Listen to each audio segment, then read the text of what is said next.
Hello বন্ধুরা, সাথী সিরিয়ালের আগামী পর্বের আপডেট নিয়ে চলে এসেছি তোমাদের সামনে। বিস্তারিত জানতে সম্পূর্ণ ভিডিওটি দেখতে থাকুন।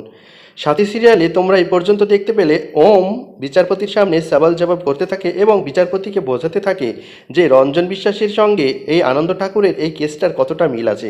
যেভাবে ঠিক রঞ্জন বিশ্বাসকে ফাঁসানো হয়েছিল ঠিক সেভাবেই আমাদের আনন্দ আশ্রমের আনন্দ ঠাকুরকেও ফাঁসানো হয়েছে এবং তার সাপেক্ষে সমস্ত যুক্তি দিতে থাকে। কিন্তু শতবিশা ম্যাডামের যে উকিল আছেন তা সেই যুক্তি মানতে নারাজ। কিন্তু যিনি জাজ সাহেব সেই জাজ সাহেব কিন্তু ওমের সওয়াল জবাবে খুব খুশি হয়েছেন এবং প্রায় ওমের কথা মেনেই নিচ্ছেন। এদিকে বৃষ্টিও খুব ইমোশনাল হয়ে পড়ে। তারপরে ওম জাজ সাহেবের কাছে আনন্দ ঠাকুরের জামিনের জন্য আবেদন করে। তখন জাজ সাহেবকে অবজেকশন জানায় শতবিশা ম্যাডামের উকিল এবং বলতে থাকে যে এই আনন্দ ঠাকুরকে জামিন দেওয়া যাবে না। তখন জাজ সাহেব জানতে চায় কেন দেওয়া যাবে না, তার সাপেক্ষে আপনার কাছে কি কোনো যুক্তি আছে? তখন সে কিছু বলতে পারে না। মানে মোটামুটি জাজ সাহেব কনভিন্সড হয়ে গিয়েছে এবং আনন্দ ঠাকুরকে জামিন দিবে সেরকম ঠিক করে রেখেছে। এরপরে জাজ সাহেব বলে যে এখন লাঞ্চ ব্রেক হবে, লাঞ্চ ব্রেকের পরে আমি আমার ডিসিশনটা নেব।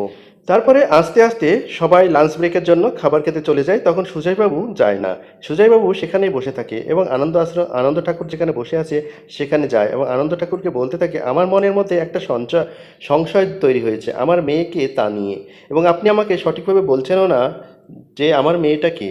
তখন আনন্দ ঠাকুর বলতে থাকে এখানে সঠিকভাবে বলার তো কিছু নেই, আমি আপনাকে যা বলার বলে দিয়েছি।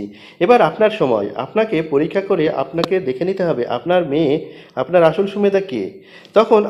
তখন সুজয়বাবু মনে মনে বলতে থাকে যে হ্যাঁ, এখনই পরীক্ষা করার সঠিক সময়। এখন প্রিয়াঙ্কা এবং বৃষ্টি দুজনেই এখানে আছে এবং এই সময়ে আমাকে পরীক্ষাটা করতে হবে এবং আমাকে নিশ্চিত হতে হবে কে আমার আসল সুমেধা। সেই বলে মনস্থির করে। তো বন্ধুরা, এইবার কি সুজয়বাবু পরীক্ষার মাধ্যমে বুঝতে পারবে বৃষ্টি তার আসল মেয়ে এবং প্রিয়াঙ্কা যে এতদিন ধরে সুমেধা সেজে আছে সে নকল? তোমরা কি চাও, তোমাদের কি মনে হয় যে সুজয়বাবু বুঝতে পারবে? আগামী পর্বে তোমরা দেখতে পারবে সুজয়বাবু কোর্টে অজ্ঞান হয়ে পড়ে যাবে এবং বৃষ্টি ছুটে আসবে সুজয়বাবুকে বাঁচাবার জন্য। তো এর মাধ্যমে হয়তো সুজয়বাবু আসল সুমেধাকে সেটা খুঁজে বের করতে পারবে। তোমরা অবশ্যই তোমাদের মূল্যবান মতামত কমেন্টে জানিও।